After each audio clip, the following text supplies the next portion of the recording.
عرصہ قدیم سے ملیر اپنی خوبصورتی کی وجہ سے لوگوں کا مسکن رہا ہے۔ تاریخی حوالے سے ملیر قدرتی حسن کی علامت رہا ہے۔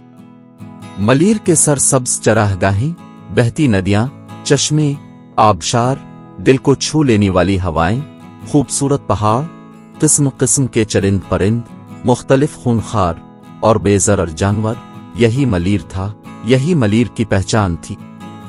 ملیر کی وادیوں میں آثار قدیمہ کے بہت سارے باقیات اب بھی موجود ہیں۔ جب لوگ گھروں میں نہیں غاروں میں رہتے تھے تو ملیر کے پہاڑ بھی لوگوں سے آباد ہوا کرتے تھے۔ ملیر کے پہاڑوں میں وہی باقیات آج بھی پائے جاتے ہیں۔ اس سے یہ سمجھنے میں آسانی ہوتی ہے کہ ملیر کی زمین انسانی تاریخ کے اولین دور میں بھی لوگوں کا مسکن رہا ہے۔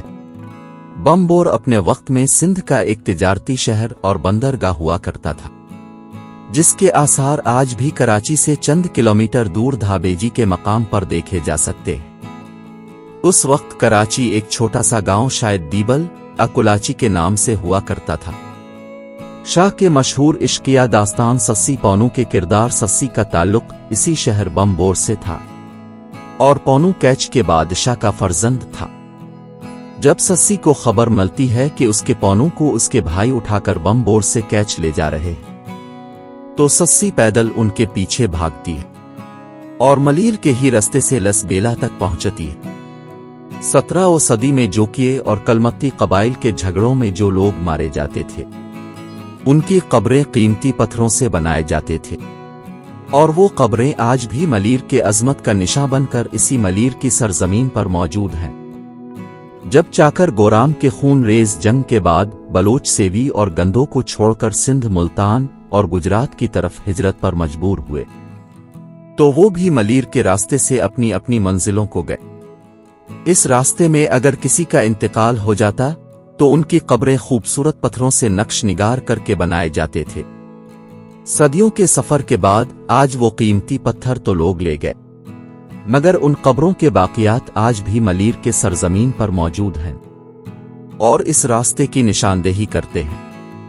ان میں سے مشہور گوہر نامی خاتون کی قبر ہے۔ گوہر وہ مالدار عورت تھی جس کے وجہ سے رند و لاشار آپس میں دست و گریبان ہوئے، لاکھوں کی جانیں گئیں۔ گوہر کی نسبت سے آج بھی ملیر کی وہ پہاڑ جہاں گوہر کی قبر واقع ہے، گوہر بان کی نام سے مشہور ہے۔ انگریزوں کے زمانے میں ملیر کا پانی سارا کراچی کو جاتا تھا۔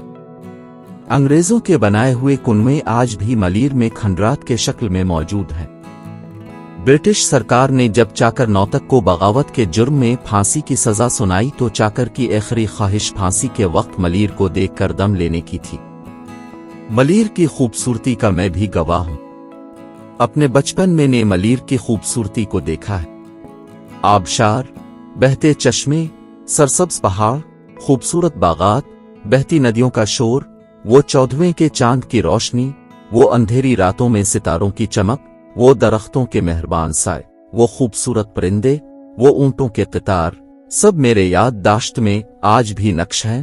کھیتوں میں کام کرتے مزدور بھی دیکھے ہیں جو نہ جانے کہاں سے محنت مزدوری کے لیے ملیر آتے تھے، اور آنکھوں نے وہ منظر بھی دیکھے ہیں جب ملیر کے چپے چپے پر زراعت ہوا کرتی تھی۔ جدھر جاتے بس ہریالی سرسبز زمین اور مونسون کی وہ بارشیں جو برستی تھیں تو زمین سے ایک خوشبو اٹھتی تھی جو آج بھی میرے سانسوں میں ہے۔ سب کچھ یاد ہے مگر افسوس کہ ملیر آج وہ ملیر نہیں۔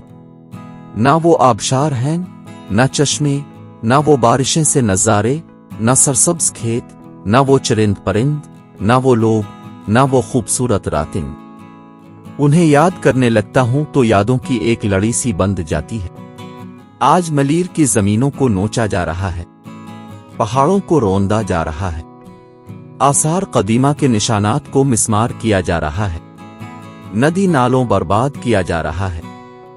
ایک طرف بحریہ کے نام پر مالداروں کے لیے ملیر کو لوٹا اور مسلا جا رہا ہے، اور ملیر کے فرزند کچھ زر کے لالچ میں تو کچھ خوف کی وجہ سے چپ چاپ ملیر کو مرتا دیکھ رہے۔ ملیر کے وہ فرزند جو ملیر کے لوگوں کے رہبر اور رہنما ہیں، وہ بھی وقتی مراعات کے اصول کے لیے خاموش ہیں۔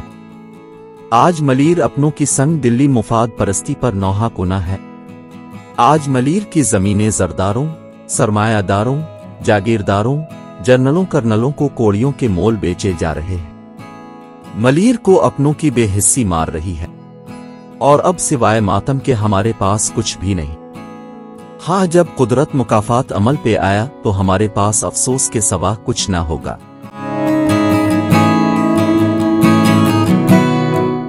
ویڈیو کو لائک اور شیئر کریں اور چینل ملیر ٹی وی کو سبسکرائب کریں۔